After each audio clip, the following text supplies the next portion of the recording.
Hey everyone, and welcome back to episode 157 of the Your Money Your Life podcast, back live and direct. Make sure, before we even get into the episode, wherever you're listening, if you're watching on YouTube, make sure you subscribe. If you're watching it on Apple, make sure you like, 5-star rate review, as well as on Spotify, Anchor, wherever you happen to be listening to Your Money Your Life podcast, make sure you 5-star rate and review. And also hit the subscribe button on YouTube to stay up to date with our videos. I've been doing the weekly podcast there, but I might start to do more and more videos as we get into it. Before we even get into the episode this week, I like to tell you all that this episode is brought to you by Cozy Earth. That's COZYEARTH.com, CozyEarth.com. Guess what, folks? I'm rocking a Cozy Earth pullover. I like it. It's warm. It's cozy. It really is cozy. It's warm. They're elevated basics made to last. They're men's loungewear, women's loungewear. They also have all different offers in their line, in their men's line wear all season. It's versatile. They have bedding. They have all this different stuff. So what I did is I looked on their website and found some great stuff. Make sure you do this. Right? Go to their website right now. Find some stuff that might be good. Men, find some stuff that might be good for the lady. The Valentine's Day is coming up. Women, find some new bedding. Your man's been lying in the bed, sweating and all that. Find some luxury bedding for yourself. And when you're checking out, there's a cool code that you get to use. Go to, for all my listeners, special Your Money Your Life listeners, go to Cozy Earth. And when you're checking out, you hit the code YMYL. Type that in, YMYL. You're gonna get 35% off. That's damn near 50% off on what you order at CozyEarth.com. A really, really special offer for you guys. So make sure you go check it out. Now, getting into the episode, we have a lot going on in the market. So let's dive right into it. I'm going to do something that we're doing new here on the Your Money Life podcast, with is sharing screens, folks, sharing screens and diving into, you still see me on the right side of the podcast. So if you're watching on YouTube, you're going to see a screen, and you're seeing my screen. You're seeing what we're watching right now. So big things are happening right now in the markets. One, we talked about inflation, how that's been peaking and going downwards, right? The rate of inflation is slowing down, and you're seeing the markets kind of have a jolt back. And we talked about that. We talked about this first quarter, a few months where it will start to be a position where the markets will be better, right? With inflation easing, supply chain issues are way in the background. People feel a little bit more comfortable. Sentiment still not great, but people feel a little bit more comfortable. You've seen the jolt back in the market that we kind of predicted to happen. So even with the earnings of different company, Meta came out and said they have a lot more users on their platform. The ad model is getting better. Money is flowing back into the platform. So they surged after earnings. A lot of big tech earnings are coming out today. And that'll be a big indicator of how they perform and how the market in general performs. But yesterday we saw a big move up. And again, it's because of inflation and really also what the Fed is doing, right? So the Fed said they're going to raise by 25 basis points, or 1/4%, was the next raise, the next interest rate raise, right? And that was yesterday on 5/1 or 2/1 for the last Fed meeting. And so that's what the market had predicted. And they pretty much were a little bit more dovish on their commentary, saying that they would, pause when necessary. And they're seeing some potentially better signs with inflation. So those were things that was positive for the market, because a lot of people are predicting that we have another rate hike and then we go to a pause, and potentially later down the line we see a lowering of rates as well. So that's what's all going on right now currently, and a lot of different growth, crypto, a lot of different areas are coming back, and that's kind of what we discussed, and that's going to be the market theme for the next several months, until we see what happens in the pause, right? Like, some stuff is being priced in, and some stuff hasn't been priced in. Let's go into more current events. What is going on currently around the world? And Peloton had their earnings, and they're doing something interesting where they're focusing more on their subscription model rather than just to purchase the hardware. So they're seeing, people that are tuning to all their favorite instructors. You don't have to just have the hardware. Maybe there's a lifting class, or a different sort of class that doesn't have to have the bike, a yoga class. And now they're seeing a lot of subscription revenue pop up from that. So they narrowed their losses, and they said that their hardware sales did plunge, but their subscription revenue from on-demand fitness classes grew 22%. And guess what the market likes? predictable recurring revenue. And so, they could have had a jump in the stock moved up higher based on the fact that they're saying, hey, we have a lot of people signing up for our app subscription. Even when their trial's over, they're sticking around. They're paying, what is it, I think 30, $40 a month.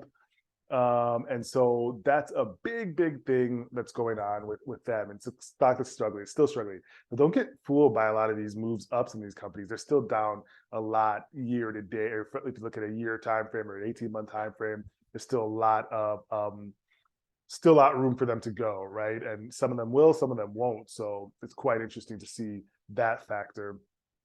And AI is all the rave now. They're making people that are fake, AI generated people that are talking. Like this could be like literally an AI. This is really me, folks. It's really me, but they are making AI generated podcasters and AI generated influencers, all this different stuff. And companies are investing huge in AI. You saw Microsoft invested in OpenAI, and a lot of different companies, Google and Alphabet's doubling down and trying to find ways to be in this race.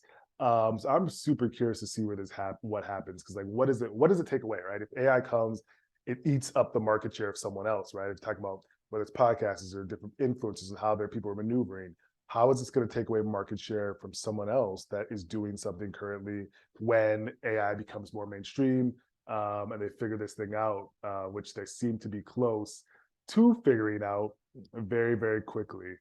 And I tweeted about this, but Snap had another disappointing earnings. Their stock was down at pretty significantly yesterday. The numbers aren't there, the earnings aren't there, the growth isn't there, and I think it's for a few reasons. One's the macro environment, right? Advertising spending less. Also, it's the fact that they just have so much competition. Snap was, differentiated before TikTok came around. Snap was kind of differentiated and had its niche play, but now I just don't see the space for it, right? Because it wasn't Instagram, because it wasn't just pictures, but it wasn't Twitter, Facebook, because it wasn't a lot of wording. So it had a niche. But now with TikTok has videos, and TikTok's now trying to get into the still picture game, and that's just, their algorithm is just so much better. Their ability to grow is just so much better that they've just kind of eaten Snap's lunch at this point, and Snap just has nowhere to go. Their core target is all on TikTok. And it's really showing in the numbers currently. So Snap has had a rough go at it, and so we're gonna really see. I said that they should find a dance partner for an acquisition. They need to integrate to somewhere. I don't see exactly where that integration fits best right now, but they have to get swallowed up by a bigger company. And just like, I think that's just the best exit at this point for shareholders, and for people inside the company as well that are getting stock of Snap, and just seeing that snap off in a bad way, of course. But yeah, I mean, if you look at other earnings, it's big earnings season right now. I'm going to be on CNBC in a few hours talking about a few companies that are having earnings. But McDonald's, they had a decent earnings, but really they're looking at their inflation-friendly prices. McDonald's prices aren't going to go sky high during this time where food prices, everything is, has been increasing across the landscape. But McDonald's stays where it's at. It's McDonald's, and so they're recession-proof type of business model. In more news, oh man, there is just a lot going on in the world of EVs. Walmart doing makeovers. The Super Bowl coming up. A couple more things on that area, actually. One, the Super Bowl coming up, which is exciting, super cool. Two, the fact that Tom Brady retired. Tom Brady has announced his retirement. He's not even arguing. I will say he's the greatest quarterback, probably the greatest NFL player of all time. Someone that he won, I think 7 Super Bowls, was in 10. He played 23 seasons. That means almost half the time he was in the Super Bowl, which is super hard to do in the NFL. NFL is probably the hardest league to make it to the top because the parity is crazy, right? Like all teams are so super close that it's hard to year after year after year be at the top, and that's what Tom Brady did. So right off into the sunset, had an amazing career, and he's joining Fox. It looks like had a $350 million 10-year deal with Fox, and he'll be joining whenever he's ready. It sounds like, and on the field, he made another 350 million, right? Like he did 330 million roughly, adding sponsorships and all the different stuff he's done. The dude's in the billionaire range, right? foregone conclusion. And he still has more to go post career, but it's always fun watching greatness and being able to, in a sense, learn from great people, and their passion, how they push, and how they, how they think is super super interesting. Like Kobe Bryant, Michael Jordan's, the Tom Brady's, how they think, how they approach life, how they work hard, even when they've accomplished stuff, they're still pushing because there's more. They set further goals. I think that's really really incredible.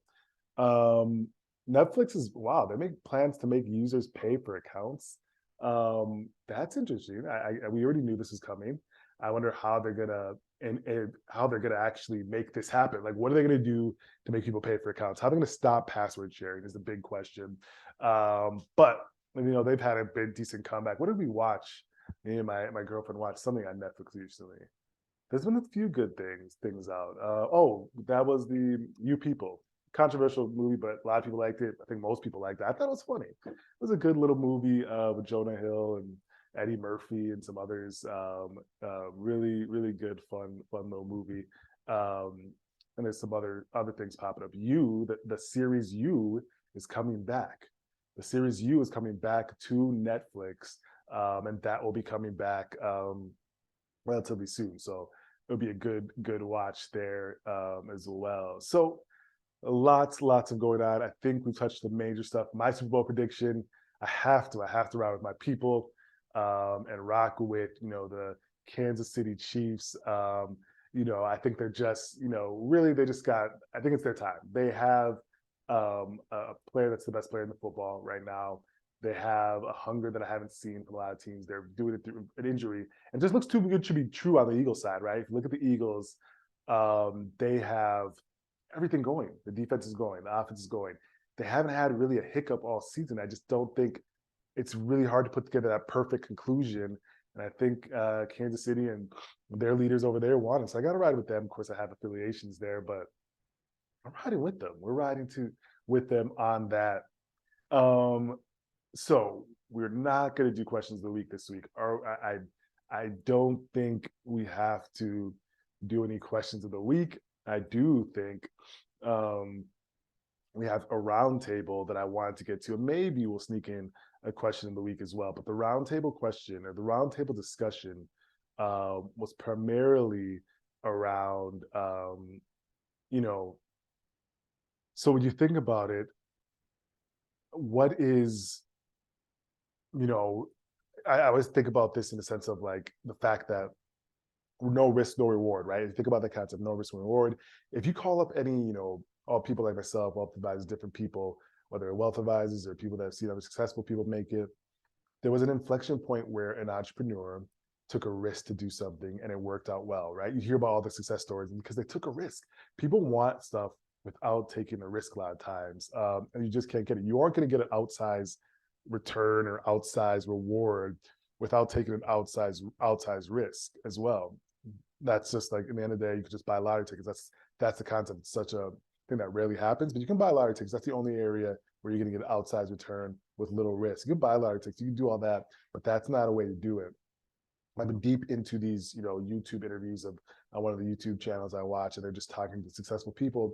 And then the main theme across all these people was they took, or one sort or another, they took some sort of outsized risk because they had skill, they had the ability, they had something going, they saw an opportunity, and they went for it, and it worked out extremely well for them. But that's the thing that people don't realize a lot of times, is doing that in the right fashion and when it makes sense, to be honest. And then there was also another point. Now that we're seeing some different stuff in the market, it's interesting. I wonder how short people's memories are. A lot of people forgot different things. You're going to see all your friends. We won't be at the peak frenzy until your Uber driver, your grandma, your friends that don't know about anything are like try to give you advice on what to do because they think they know everything because they just had money around, a little money sitting around. That's going to be peak frenzy of the market coming, when that comes. But we're not there yet. There's still people that have bad sentiment because they realize they had not the correct setup for themselves, which is very possible. Speaking of which, of course, New Street Advisors, this community has grown so much. Can't even tell you where we're sitting at as far as growth and assets that we're helping people grow. So one, share with your family and friends. Let's stay tapped in. Have a lot of people, one, listening to this podcast and sharing this podcast and getting this out, because we do something a little different. I do this for fun as a hobby primarily, but I want people to get the best help they can. I realize there's so many people out there that we still haven't touched to get help when it comes to the stuff that they really, really need, right? And that's what we're here for here, to get that for them. Question of the day. Let's rock out with the question of the day. If you're watching this on YouTube, you're literally seeing my screen share. This is awesome. If you're listening on podcast, I love it. Keep doing so. You're going to be able to see the question. So, question of the day: reinvesting profits from a show and films has earned Oprah Winfrey a net worth of what? We don't talk about Oprah, the great, in the pantheon of all the other greats. What she does have, unlimited assets, limited liquidity, unlimited wealth. But they're asking, what is it? What is the amount? And I already showed it, but it's 2.5 billion. She's supposedly worth around 2.5 billion. And she said that she's learned that